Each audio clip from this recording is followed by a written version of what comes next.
ของเจียมสาดแสงพ้นเหลี่ยมภูผาลมหนาวพี่คลอเคล้าการดาเมื่อตะวันเบิกฟ้าสองเรามาพาแต้มด้วยกันอธิษฐานให้รักเรารุ่งเรืองเหมือนดังตะวันจากไกลนานแค่ไหนสัมพันธ์เป็นสัญญาต่อกันจะมาพบกันที่เก่ากราบคำหลวงปู่มัน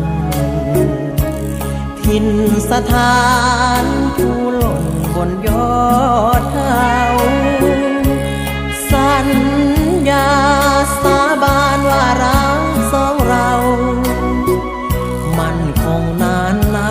เหมือนตะวันที่ขึ้นก่อนใครตะวันขึ้นที่โค้งเจียม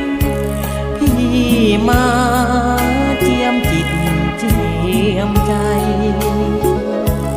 แต่น้องเจ้าอยู่หนใดลืมโค้งเจียมใช่ไหมให้พี่ลงมารอคอย